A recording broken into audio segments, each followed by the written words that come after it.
In the air.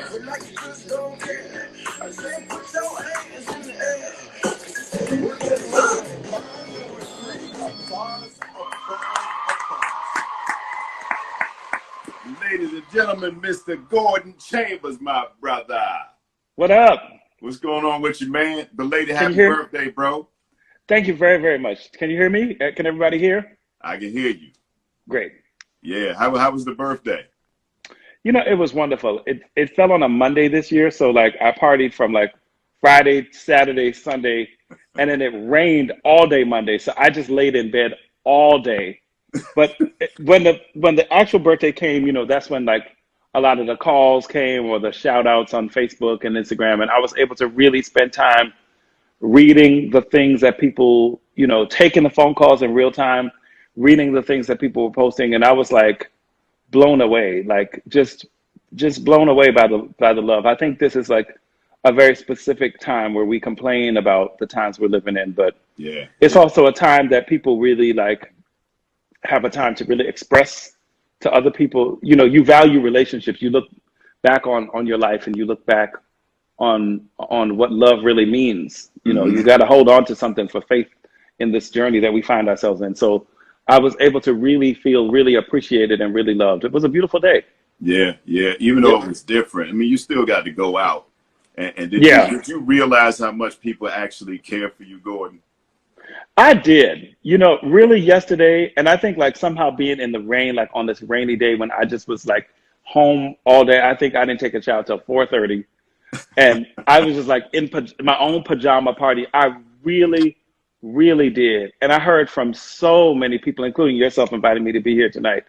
You know, I heard from all my family, cousins, aunts, uncles, you know, people I went to college with, people I went to high school with, music industry colleagues, other musicians, other singers that compare, you know, call me mentor or OG.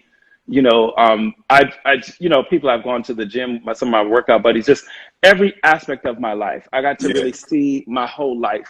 You know, it's like a photo book of my whole life just coming at me in one day. It was really amazing. Yeah, that's good stuff, man. I mean, you've touched so many lives over the years. You know, you've mentioned that people calling you OG now, you know, some of the musical buddies. And I was thinking about that earlier, Gordan, how long we've known each other. Yep. Oh, my gosh, man, it's been a lot of time, you know, and I started thinking about all the songs. You know, we've talked about the backstories of the songs because I was a fan of yours before I ever met you. You know, and I was telling Nikki this not too long ago, Nikki Gilbert from Brownstone. Sure. Yeah. You know, to that album and hearing that thing, Half of You at the end. Yeah. That's really pretty, Gordan. Yes. Y'all better sing. Yep. So I was able to link it all together, you know, when I found out who you were as an artist. So we've been able to hang out in the studio many, many times. Yeah. So, you know, tonight, man, I wanted to invite you on. I know we said we was going to do this a while ago. Yep. Just to talk about, you know, all of those hits that you have written. This stuff has become the soundtrack to our lives. Yep. So, you know, what does that feel like to you, knowing that you've produced all of these and written these #1 records that people fell in love with, but never really know that you had anything to do with? What's that? You know, it feels, it just continues to astound me. Like and it seems like it's, you know, I'm 51. I just turned 51. So, you know, my records first started playing on the radio in 1994 and started being awarded in 95. So it's like a 25th kind of anniversary year. Yeah. That happens to fall in 2020 at a time when people have time to listen to a lot of music. Yes. And go deep into what the songs mean to them. And this year, more so than any other year, it's like I really have gotten the gravitas of what some of these songs and melodies have meant to people in their lives. Yeah. You know, it's kind of like, you know, as a songwriter or just in the industry, you know, that you're and congratulations on your new book. Oh, thank you.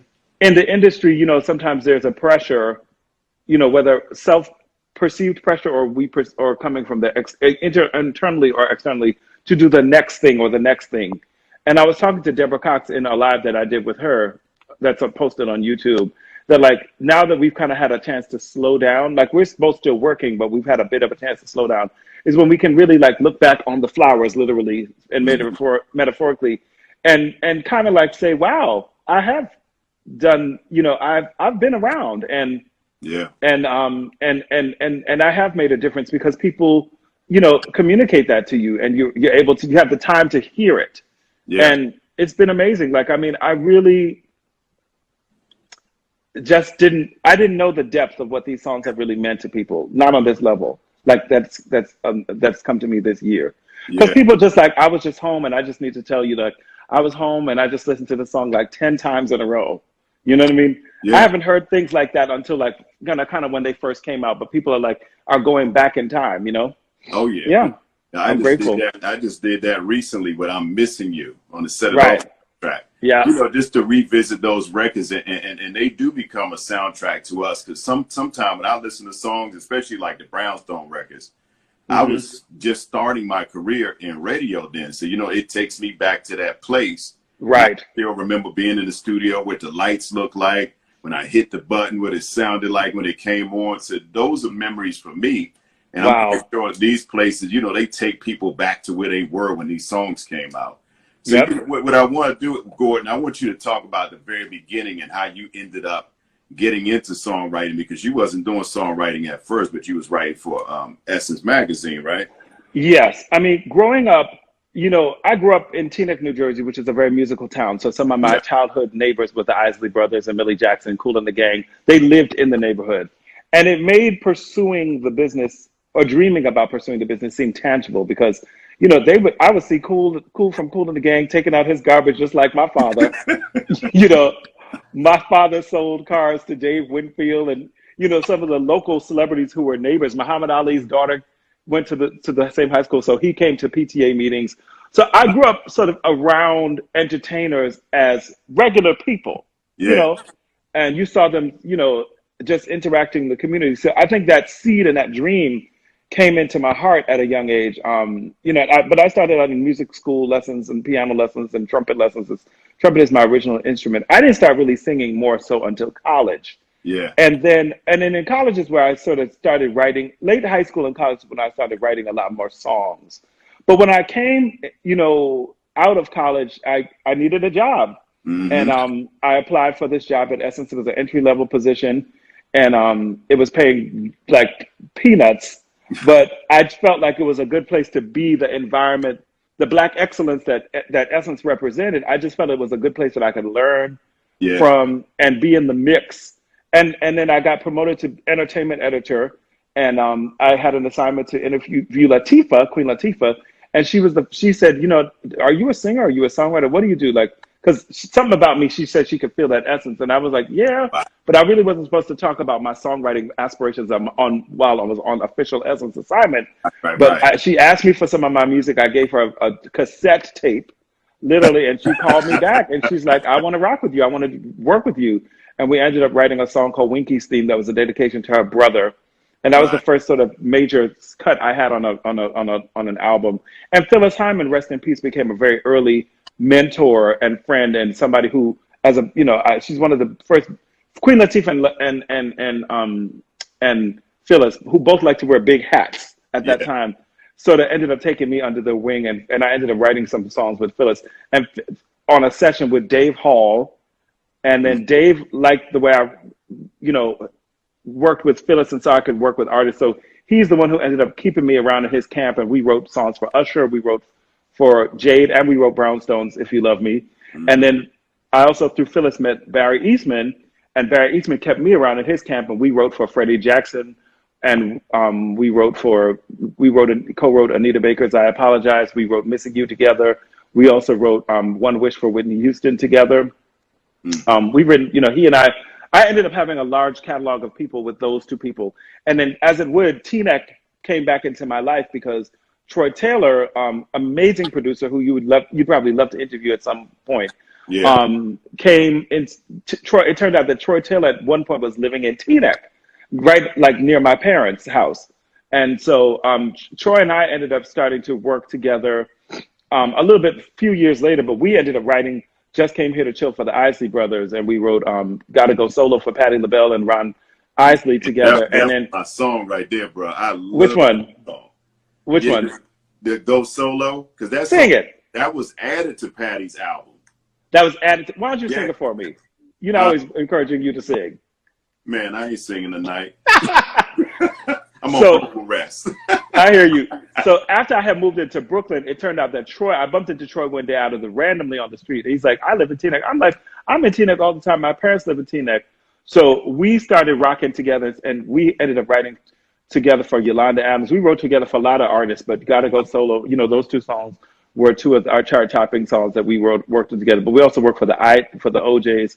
So it was kind of like just being in the Teaneck mix, the Essence mix, kind of just being in sort of the right places at the right time. But the '90s, like R&B culture, it was like a one big family. Like there were different camps, but there was a lot of music being made. There was a lot of labels that had a lot of artists, and you know there was a lot of producers who had different camps, and producers had writers, and you know there was just this big Black executive music scene, and you know there was a party scene, and you know like we socialized together. Andre Harrell was really the king, kind Yeah. of the king of the whole scene. Oh yeah. And we were all like rocking together. We were all friends. And then there was a scene in Atlanta and, of course, an LA scene. But New York had a very busy studio scene. So if you sort of got in the mix, you could just be at one studio, like working on something, and you could bump into another producer. Hey, come and check this out. You hear something for this? And, you know, we kind of just all fed off of each other and kind of made some history together. You know, 90s R&B, which is very, very back in fashion. Like people just really are like, loving the 90s R&B. Yes. Like I never thought that sort of chapter of music would sort of just be respected and looked back on with so much reverence and fondness as it has. But here we are. Yeah. But you know, everything is recycled at some point, though, Gordan. Yeah. I was having this conversation yesterday. You know, there's a resurgence because at one point, you know, like they forgot all about our generation. Yep. So most of the radio stations were still playing 60s and 70s, even though our parents have retired. Yeah. People listen to the radio as a form of medium while they're in their car to be entertained. Sure. You know, like they wasn't paying attention to our memories, which is why when I got into satellite radio, I said, oh, we got to change the landscape of what an urban AC is about. Uh-huh. Nobody was playing the brownstones that we were talking about, the Guy records, the Al B. Shore records. Nobody was touching those records. So it was like we were a generation that was just sitting there. Now, all of a sudden, we're being recognized and we have a resurgence. Just like you said, we're sitting still and now we're revisiting all of these songs. I've voiced 90s tours, Boys to Men. They stay on the road all the time. I voiced their tours. So, you know, it's a good space to be in now. Yes. That we're finally being recognized for what it is. Yeah. Indeed. Yeah. Yep. So look, you mentioned writing these songs and like coming out of Essence and how it connected you to places. You know, that's one of the things that I mentioned in my book, because when you start to look back at your life, you start to see how these pieces start to fit together. Yes. You know, like, okay, now I see why I had to do that to be able to get here. Oh, now I see why I had to do that. You know, so it's a building process and the thing keep going. So did you ever have any frustrations like this thing ain't really working like I want to? Yeah, I mean, in the beginning, I felt very frustrated. You know, I mean, I was writing songs just like as a teenager, you know, and I was like, you know, as a teenager, I was writing these songs, sometimes doing little demos, performing them at little shows and stuff like that. But I would look on the back of album of vinyl and like, you know, look and say, well, this, you know, was, and I'd write little letters like, hi, my name is Gordan Tabers, and I think that this is a really good song for. I mean, I didn't know nobody. I didn't know no A&Rs, nobody, but I would write in my little letters, and I would get form letters. Thank you so much for, you know, we're not accepting material at this time, but thank you so much for. So in the beginning, but you know, after a while, I just got out there. I just was persistent. You know, I would go to ASCAP things or Jazzmobile. I would go where there was jam sessions, anywhere. I had a car. I mean, I worked, you know, I always had a job. So I worked and got myself a car. I mean, my parents would have murdered me if they knew some of the places as a teenager that I was going to network. They would have killed me. But I was, you know, but I made it home and I did my homework and I passed I graduated on time. I graduated when I was 20 years old from college. So I did all that was expected of me, but I was really, pounding pavements, and people were kind. I must say that I'm really blessed. One thing I can really look back on my life, because I was a teenager in my early 20s pursuing this. No, I was never abused. I never was, lured into drugs, or just people. I think people, I really am proud of that. Like, people treated me with respect, and I think I carried myself with respect. I had parents, and I was raised by parents, my aunts, my uncles, my grandparents, and I had a lot of respect for myself.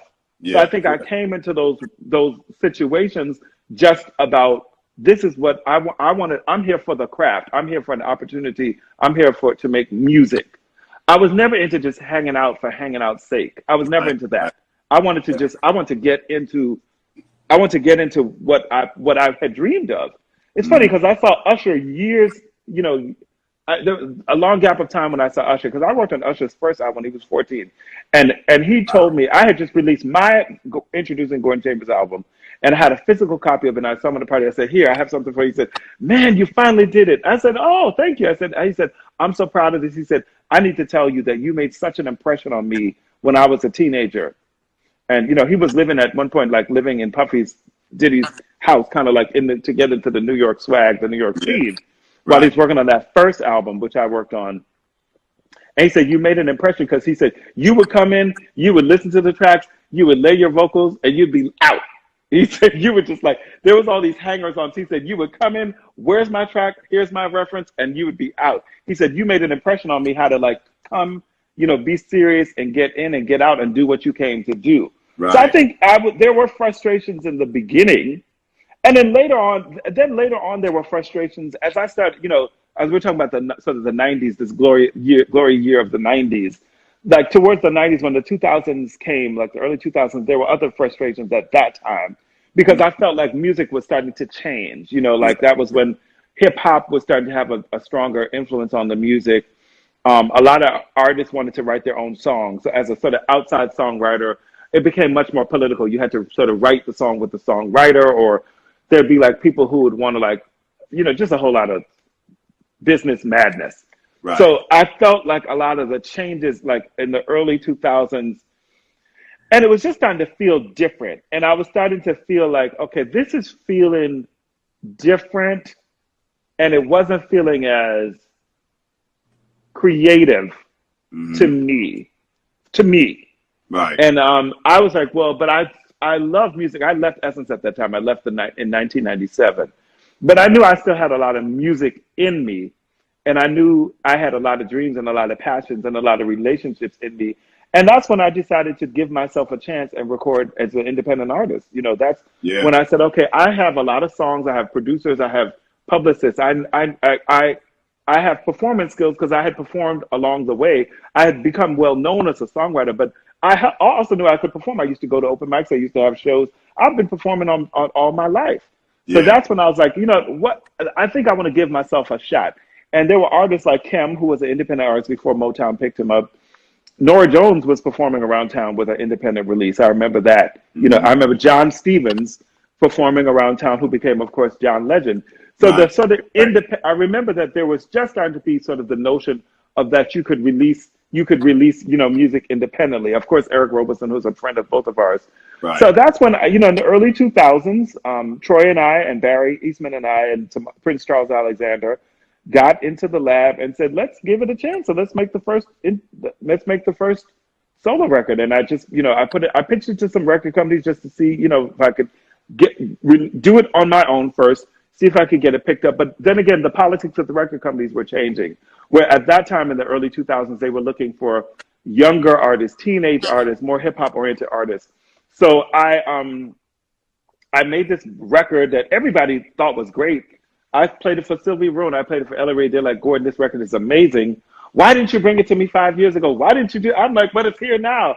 They're like, Right. this is dope, but right now our mandate, we've been hired to bring in more of this kind of music. So then it was very frustrating, but I took matters into my own hands, Yeah. and I made a record that in my first solo independent record, which has also become really a classic. Like I also didn't know that particular introducing Gordon Chambers. I didn't know what to call the album, so I just called it Introducing Gordon Chambers.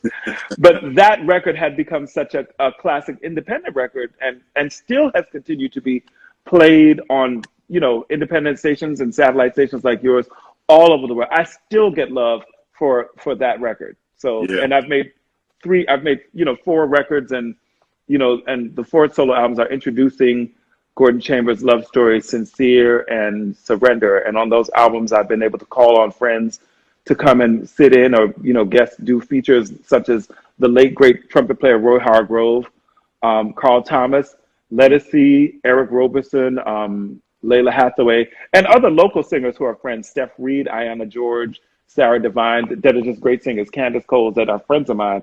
And I've also been able to, on those records, actually introduce producers, some producers that I know, young producers, very brilliantly talented, some of whom were in band members of mine, had dope tracks. They gave them their first album credits. So at that particular time, the late 2000s was like time to like sort of just do my own remix of myself, take matters into my hand, and put out some music that I'm also extremely proud of. Yeah, and that's what it's all about. You touched on a lot of key points, Gordon. Yes. Because we can't sit back and wait for people to present us with opportunities all the time. Sometimes we have to take matters into our own hands. Because there was a lot of times when I had some frustrations, and I remember my dad specifically telling me, he said, when you work on a job, they're not responsible for your happiness.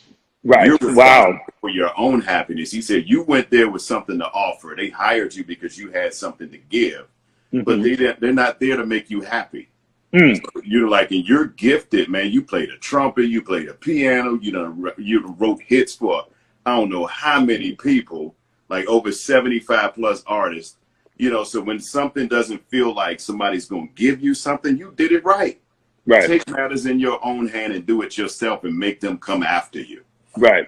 You know what I mean? Because brother, you got a proven track record that you can write a hit record. Thank you. Now look at this. Are you sitting at the piano? You're not at the piano, are you? It's not far. Okay, let's go to the piano, because you got to do it. When he plays piano in the dark. Gordon Chambers on the move to the piano, ladies and gentlemen. It's about to get good. You better text somebody and tell them we on live. You on IG at Cayman. Oh, he right there. So that was just a sit up and sit down.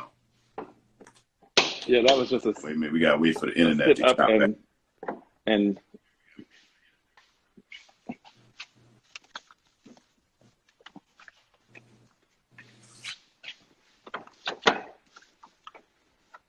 this is my house, everybody. It's called Love Song. Love Song. Yeah, that's what I call my house. Amazing story that goes along with that house, because there's been a lot of artists that don't stop past that house. Indeed. And Gordon actually lost his house, burned down to the ground, and rebuilt Love Song. Yes, it did. 2016. Yep. God is good. That was 16. Wow. That was 2000. Valentine's Day of 2016 was the fire. Yep. Yeah. Yep. That's crazy. That is so and crazy. I moved back in June 2018. It was a 2-year gut renovation. But as Fantasia says, sometimes you got to lose to win again. Boy, yep. Hey, bro, you touching on all of this stuff that I got in my book. I got a chapter called Lose to Win in here. Wow. Chapter called Lose to Win, where I talk about those very things. And ultimately, it's a blessing in disguise, because I referenced Jimmy Jam, who I was talking to on Hollywood Boulevard one day, and asking him specifically how he felt when Prince fired them. For Moonlight in Atlanta. But look what that turned into. Yep.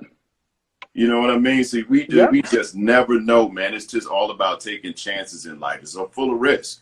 Yep. And I'll tell you my story is that when I was at Essence, I was the entertainment editor of Essence. So I was responsible for putting Mary J. Blige on the cover for the first time, Queen Latifah for the cover for the first time.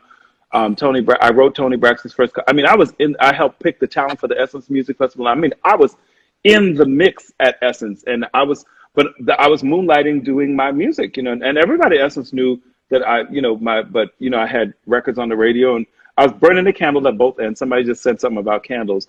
And then finally my boss, who's a good friend of mine to this day, she said, Gordon, listen,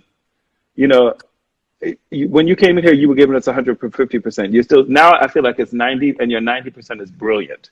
She said, but I feel like I could keep you here forever, but if I did, the world would be denied of Mm, all that God wants you to do. good So Lord. she said, I want you to train your assistant to take over your position in the next 6 weeks. And she said, go and pursue your dream. And she said, and we, Essence, will always support you. And I was like, oh, what? I'm Jamaican. I'm supposed to have a job and have insurance and all of this. I'm supposed to have 2 jobs, 3 jobs. I was like, what? What I 13 go on? times, you What I lazy go on, yes, king. sir? But it was just one of those captive conversations of truth. And that's when I did exactly what she said. I mean, she was asking me. She's like, "This is what we're going to. This is what we're going." Somebody's telling you what to do. They say, "This is what we're going to do." Right.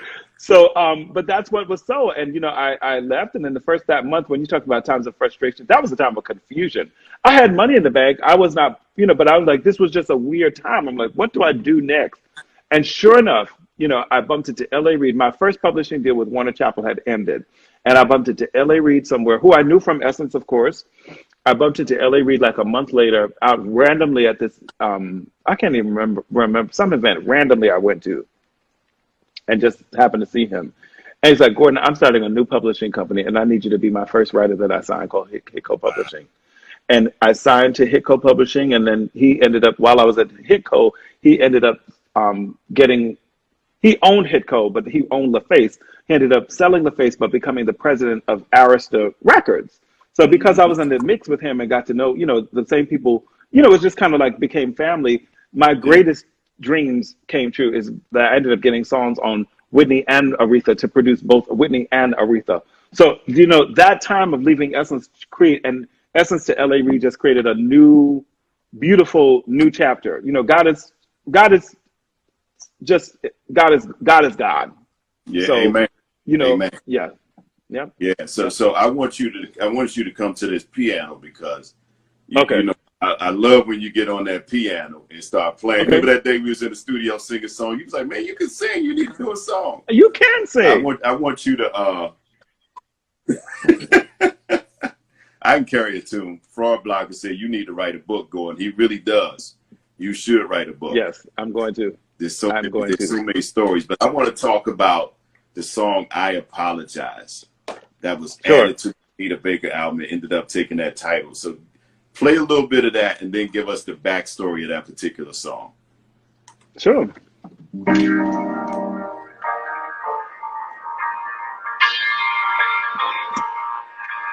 Operator, and my baby on the line. Just the other night, had a horrible fight. I admit that I got out of control, but still love my baby with my body and soul.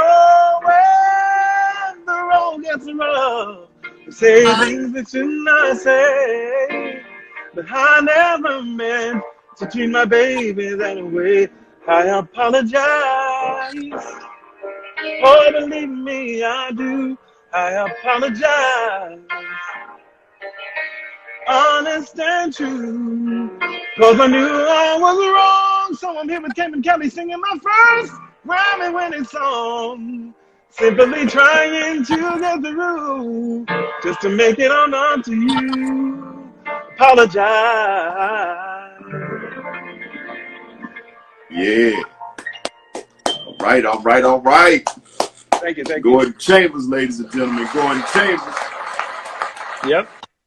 I apologize. Now, Gordan, where did that song come from? Did you write that specifically for Anita Baker, or was it something that you already had that you wanted her to sing? Anita and Barry had an idea.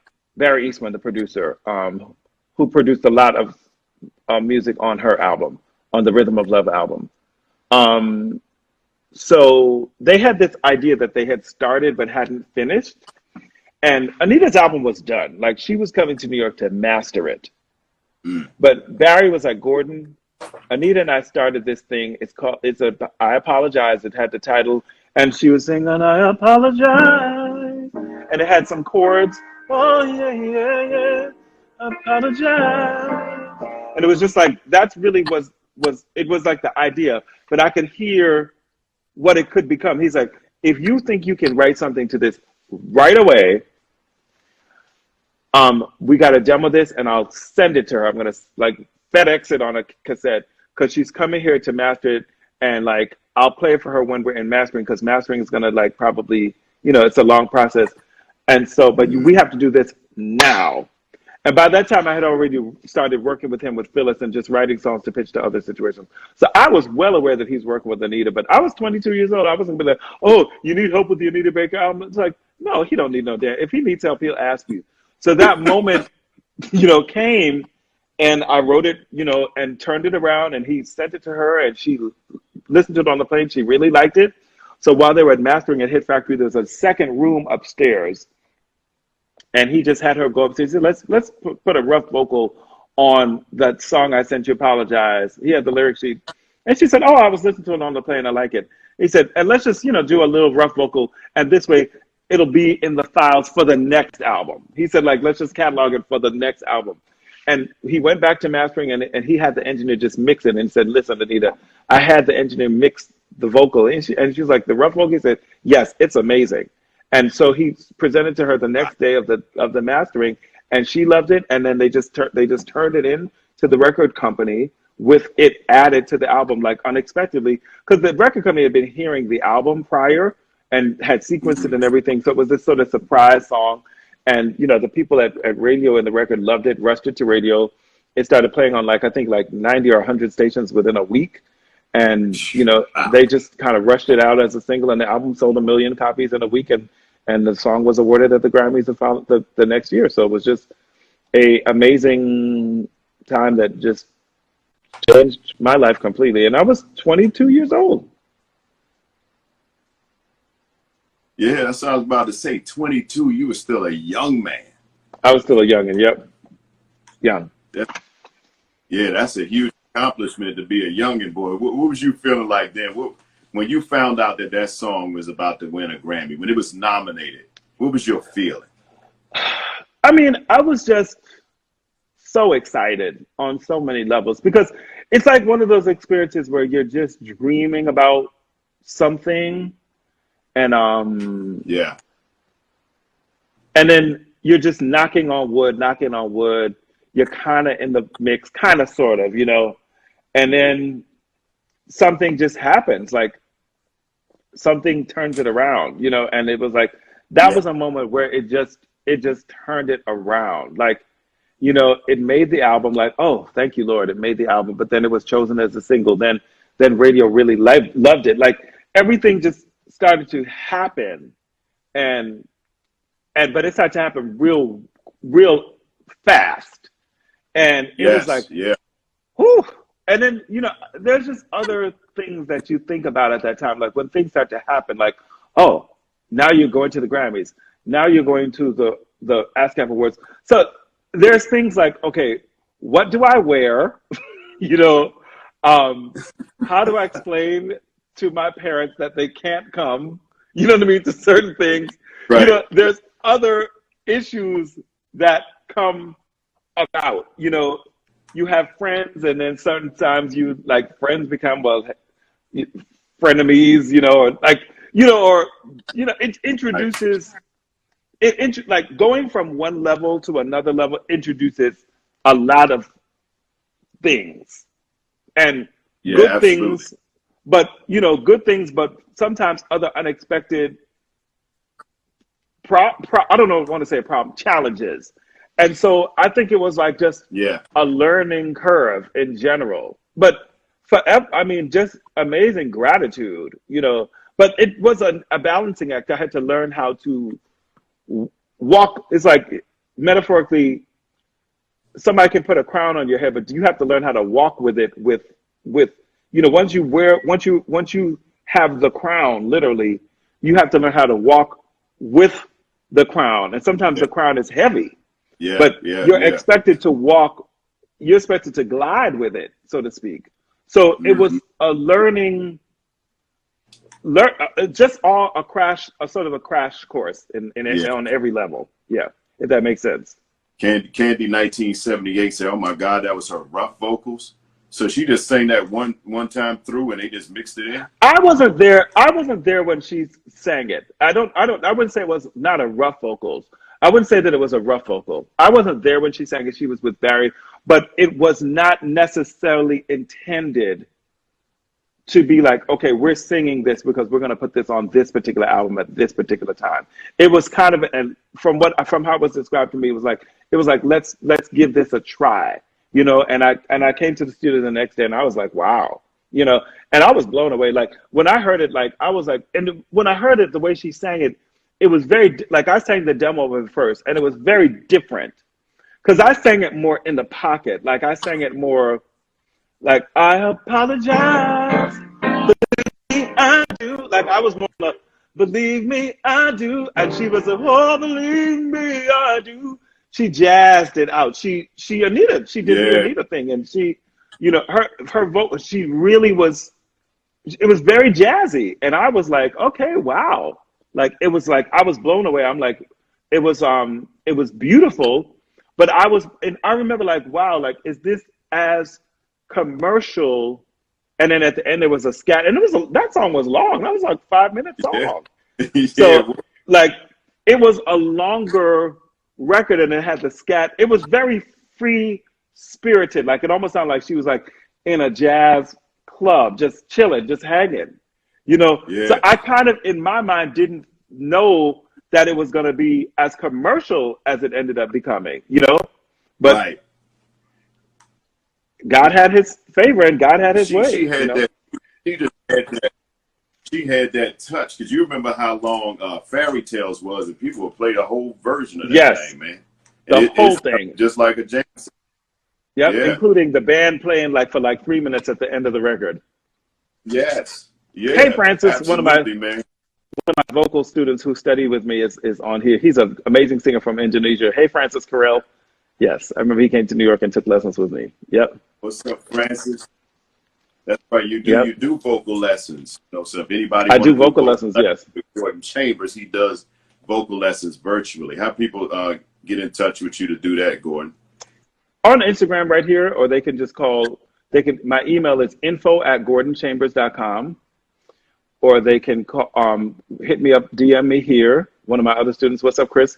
It's here, or they can call 212-696-6774. Let me put that in the comments, right? Well, I can pin it in there for you. Yep. 212. What is it? Okay, I see it. 696.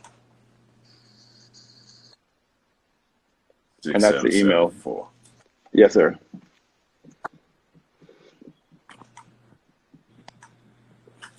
Just pin that right. Oh, wait a minute, it ain't pinned. There we go. Boom. There it is. That's the number if y'all want to get some vocal lessons from Gordan Chambers, ladies and gentlemen. There you go. All right, so next one, Gordan, you gotta do my Brownstone. You gotta do my Brownstone record if you love me. Hit a little bit of that one, and let's talk about that song.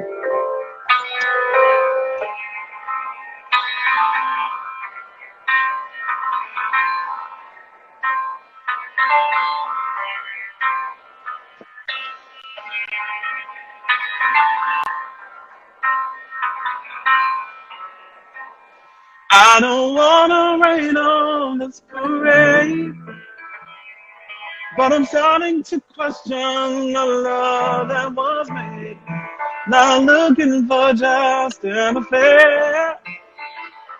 I deserve a love that is based on the truth, not just dare. You and I hurt my pride, and right now you decide that you are not ready to settle down. But if you want my heart, then it's time that you start acting like you're mine in the light and the dark. If you love me, say it. If you ask me, do it. If you want me, show it. And you need me, prove it. If you love me, say it. If you trust me, do it. If you want me, show it. And you need me, prove it. I want to touch you, baby, and spread my love, all about you, honey. And if you care, you gotta show it, baby. True love will share.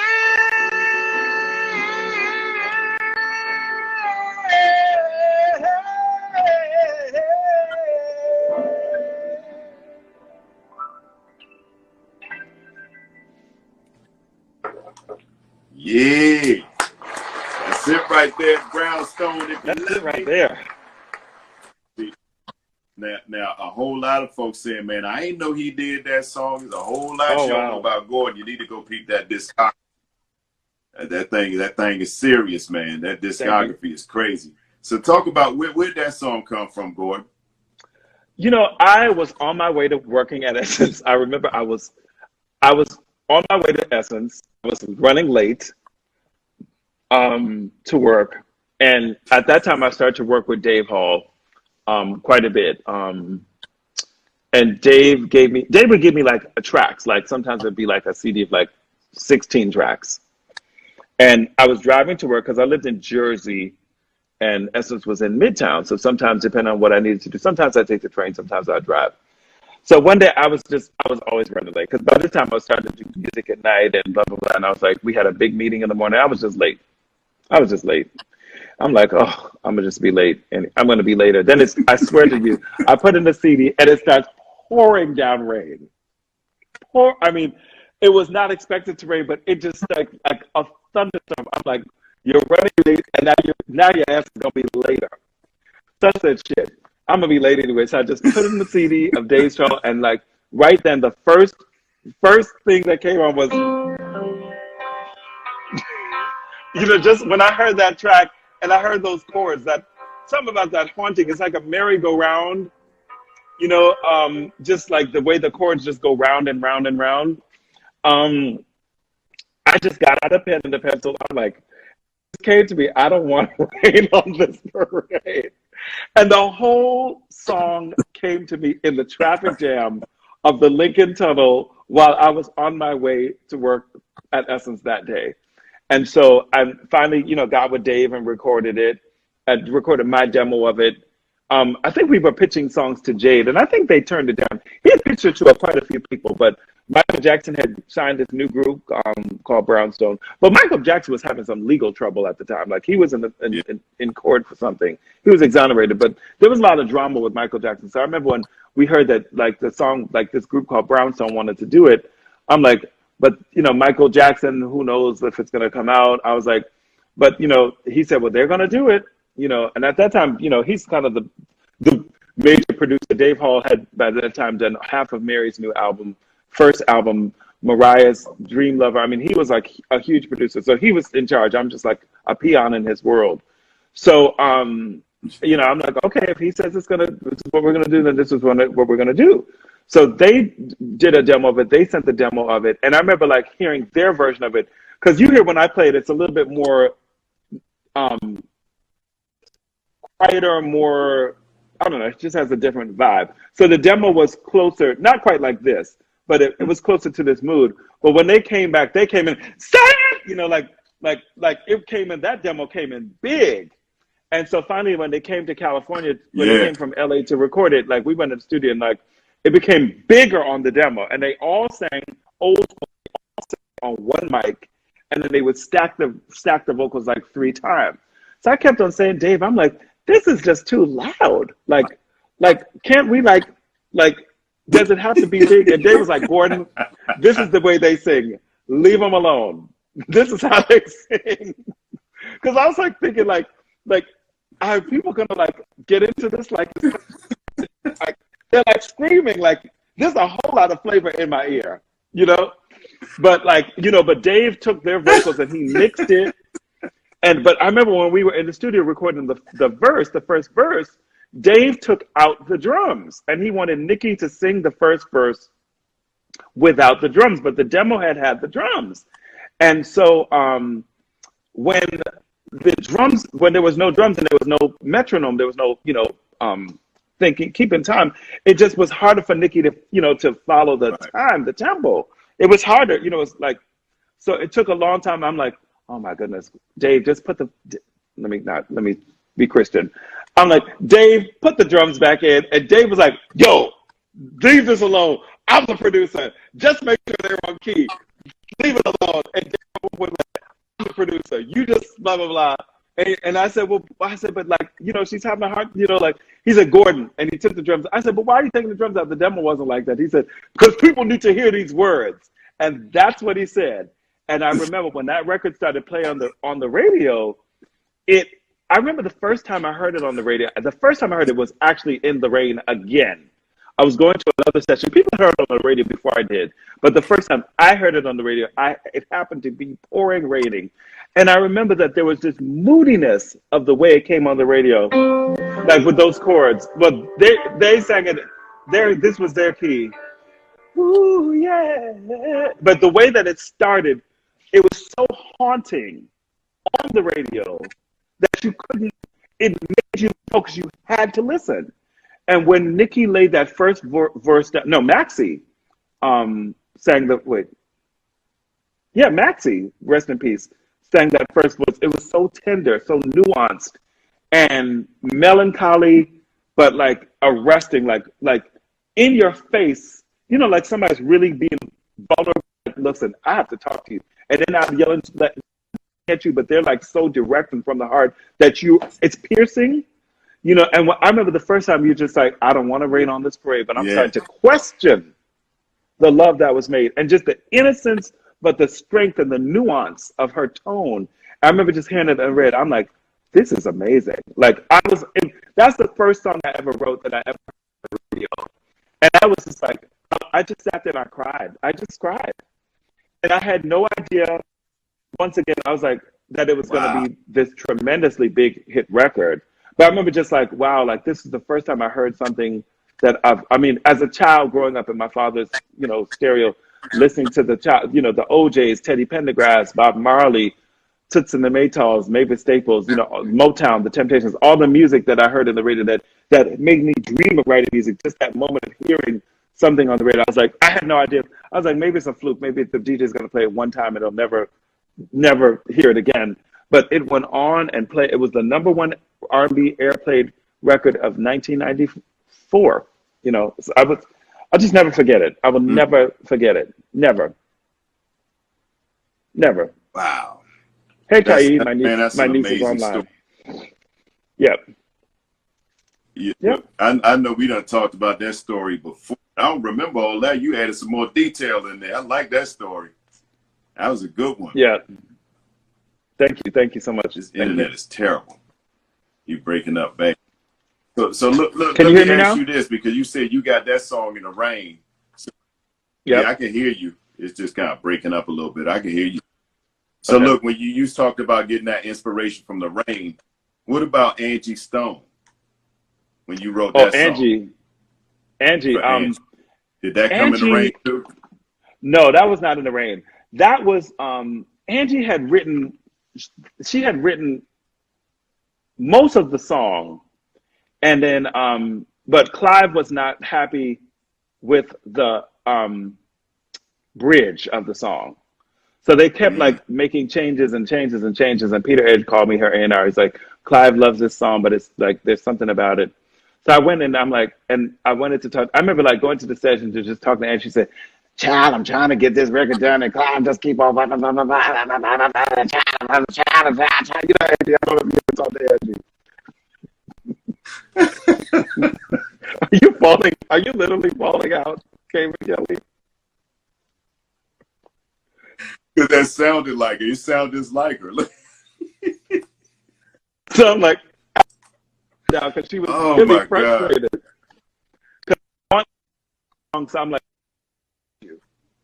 so I wrote the bridge of the song. You know, spring has gone, but winter's here. Spring has gone, but winter's here, my love. But don't look around for me, child. I'll be gone. I'll put the child in there because I literally put it in there because she's like, child, this is child and child. You're not afraid because the seasons have come. I'm going to count my blessings and just follow the sun because my sunshine has come, you know.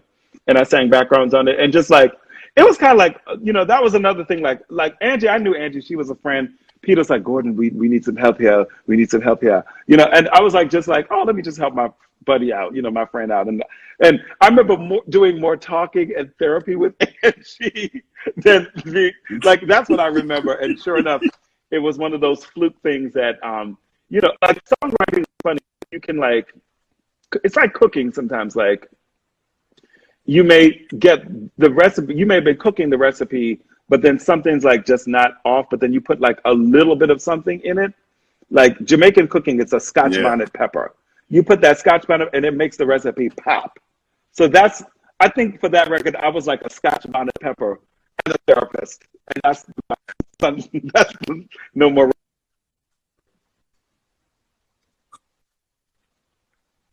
Wow. Christy said you got to push the piano back over there by the couch because you breaking up. Okay. Gotcha. Maybe it might be these earphones. I'm not sure. Is that better, Christy? I'm gonna take the earplugs out and see if that's better. Hold up. No, it's the picture. I can hear you fine. It's just the picture going in and out. It keeps stopping. It's the what? The picture. Oh, the picture's going in and out. Yeah, it was pausing. It was breaking. See, it's better right there where you are. How's the sound? Huh?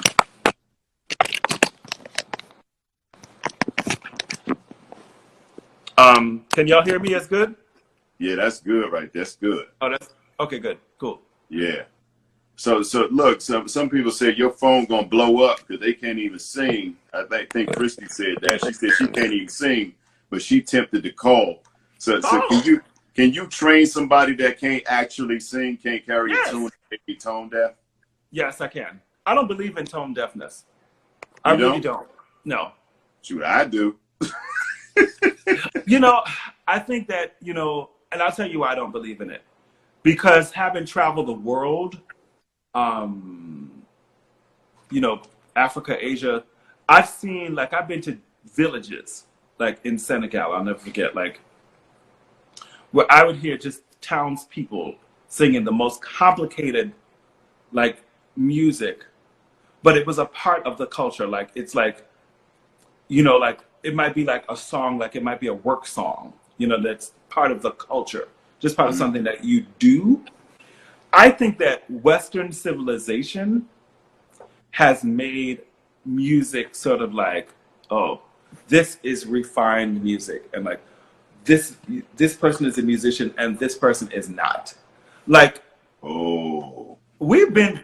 I'm serious. Like, I've been down south, in little small towns like Pensacola, Florida, or Hattiesburg, Mississippi, and I've gone to do gigs. Like, I've gone to do a secular gig, but then I knew a church, and I come and did did a gospel, did some of the gospel songs for my solo CDs, and just heard the praise team and heard the choirs. I was like, this is like blowing me away. Like, just average, like, mass choir, like, just from the town, you know what I mean? Yeah. Mm-hmm. And people were singing. I think, like, but see, and a lot of times in those places, it's small towns, there's not as much entertainment. Yeah. So this is what people do, you know what I mean? Like, you just do it because it's the activity of, and so having traveled, I do believe that everyone can sing. And if it's put to you like an extension and an expression of who you are, and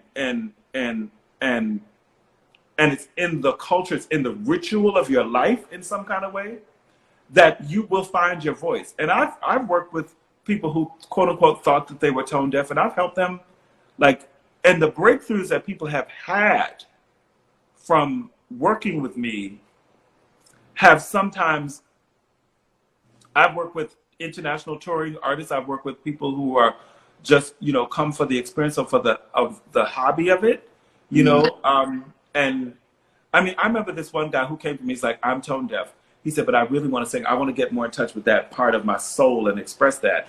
And the reason why he wanted to do with it, because he found himself madly in love.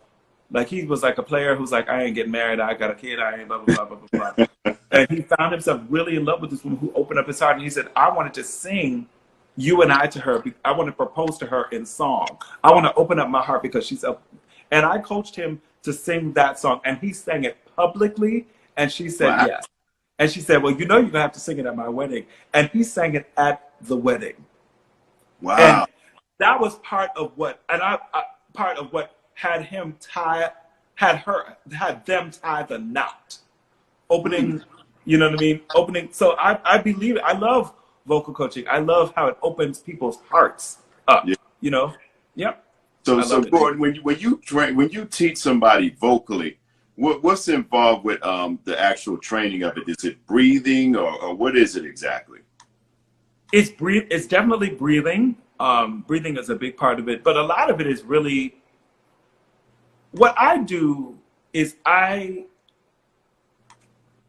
work with people's I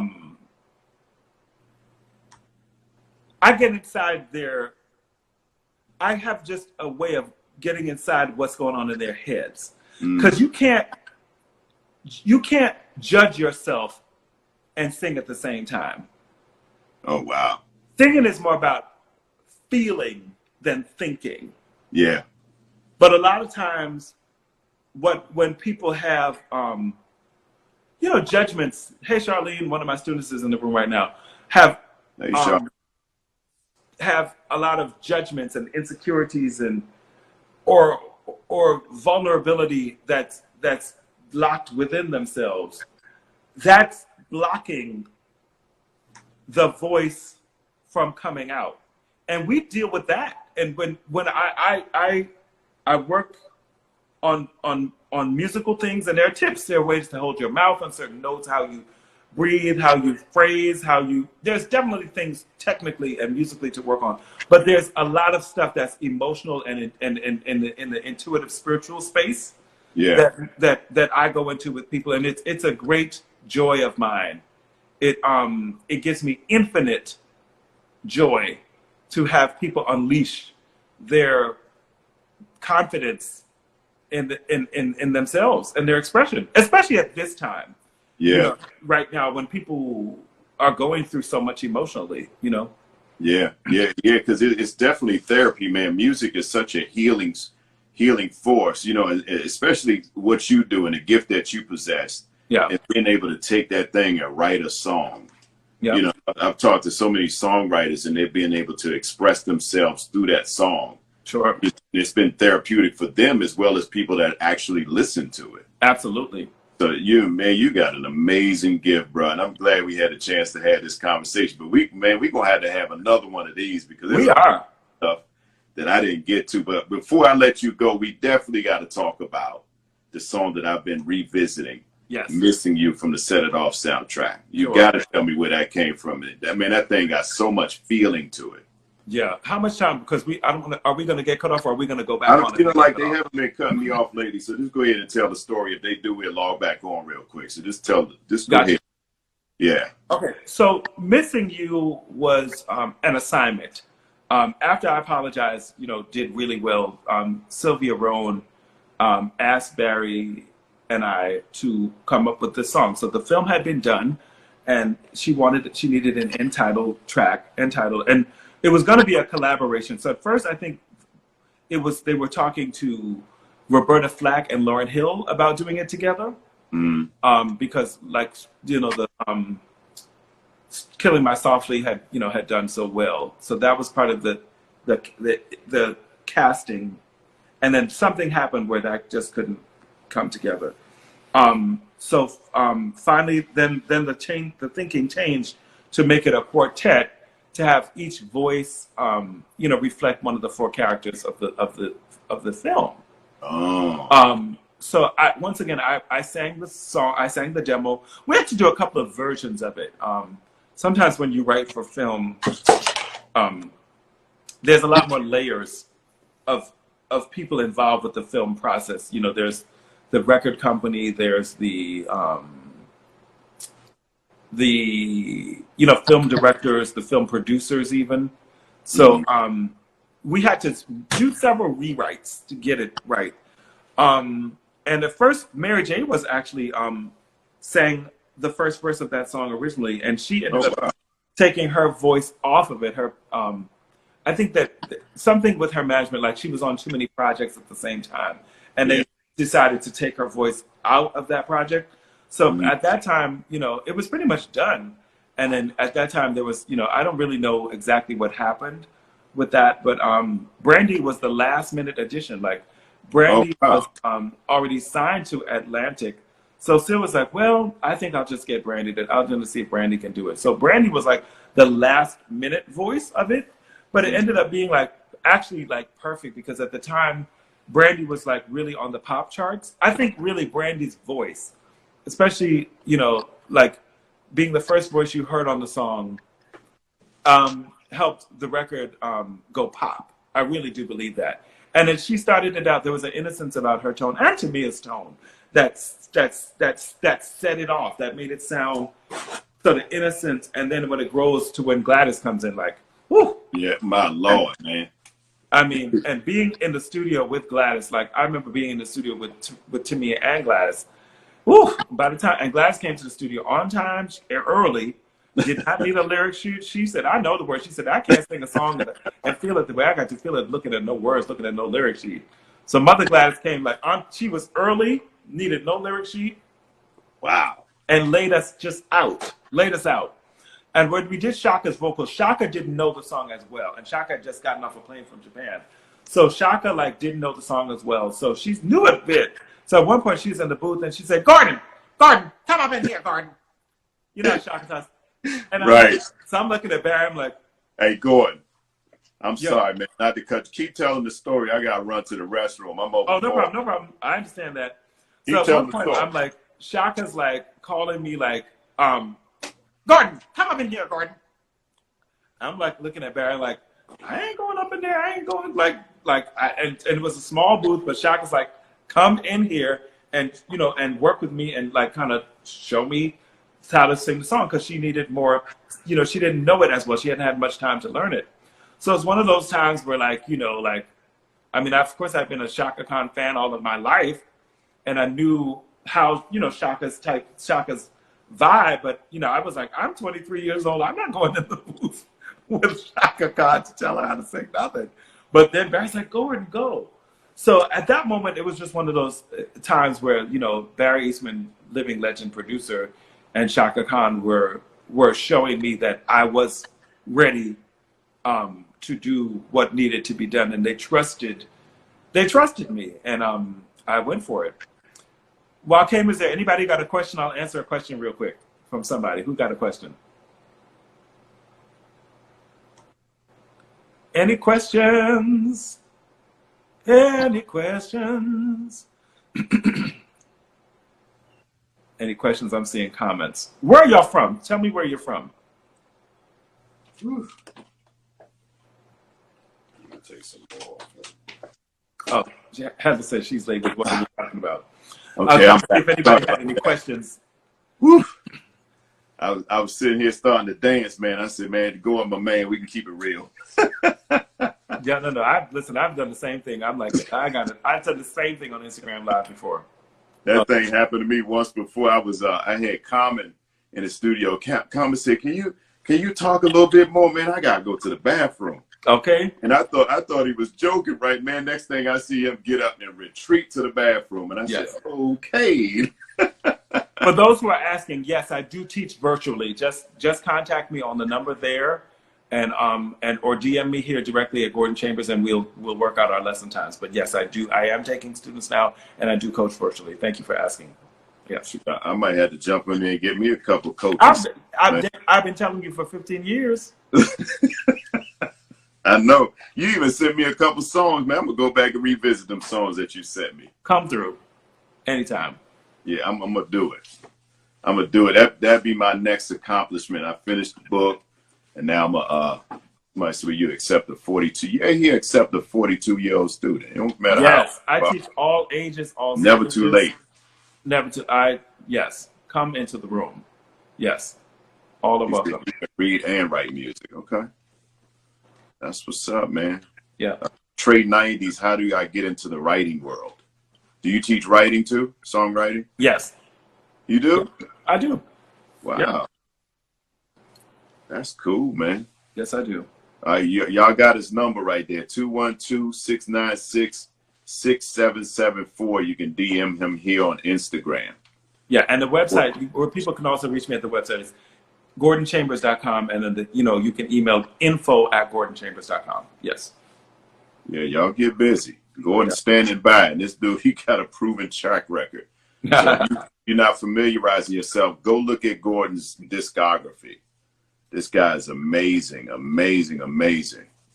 So I ain't gonna hold you no longer, Gordon, but I appreciate your time, man. It's been a lot of fun. It's been a pleasure, man. It's been such a wonderful experience. But if we have time, I'd like to just close out and sing a bit of Missing You, since I know you requested that. You think they'll cut us off?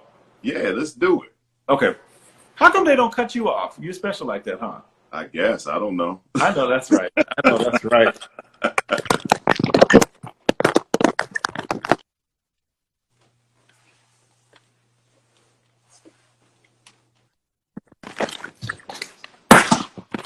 I dropped the phone, but I'm going back to the piano. It's all right. Hey, so while you walking, man, somebody asked, do you demo all the songs that you write? Yes, I did demo. I demoed Missing You. I demoed If You Love Me. I demoed I Apologize. Yep, I did most. I've done most. I've used female singers for demos, but those 3 songs I actually did sing the solo. But for everybody who's watching, remember that I'm Gordan Chambers, solo artist as well. I have 4 solo albums out, so please support and check them out. Those albums have features with Layla, Ledisi, Roy Hargrove, Carl Thomas, Glenn Lewis. Some good old soul singing up on them albums, so check them out. So let's close out with this, and let's dedicate this to anybody listening who's lost anyone. This has been a year of a lot of grieving. So just like Brandy did in the verses when she dedicated it to lives that have been perished. I know I've lost some friends, and friends of mine have lost some parents. But I've also known some people who have survived. So we have to give God praise if we've made it through, and we have to also be grateful for the lives that He's put in our midst. And we sometimes don't know how long we'll have with those lives, but we can never forget them, and the memories. We'll cherish the memories.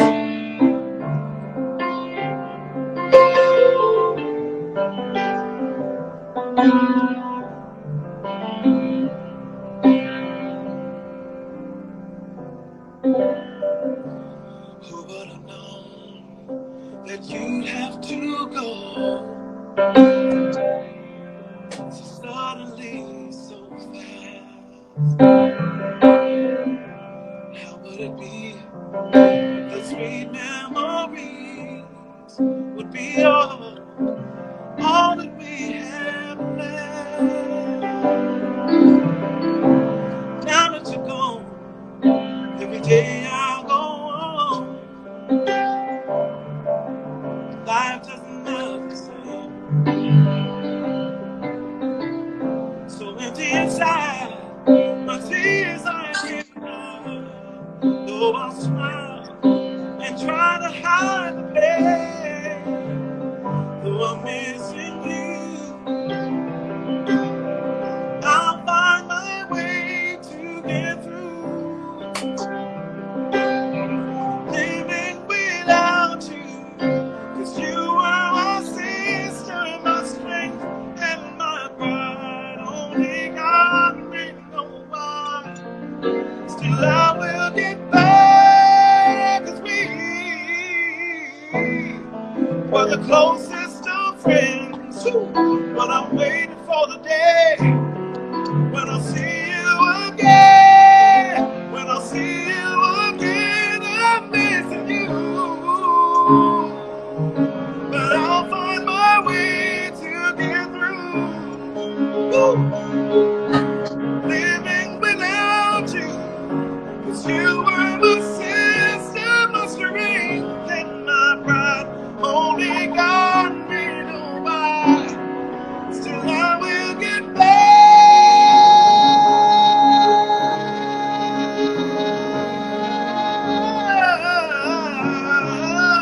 Woo. I'll find my way, yes, 'cause you were my brother.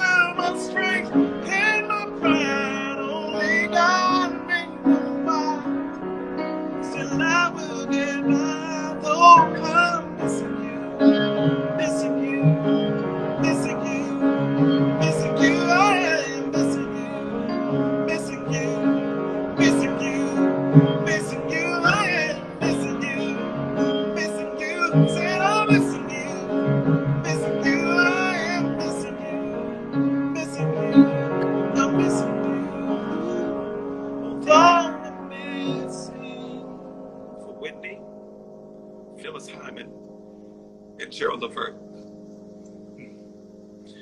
Missing you.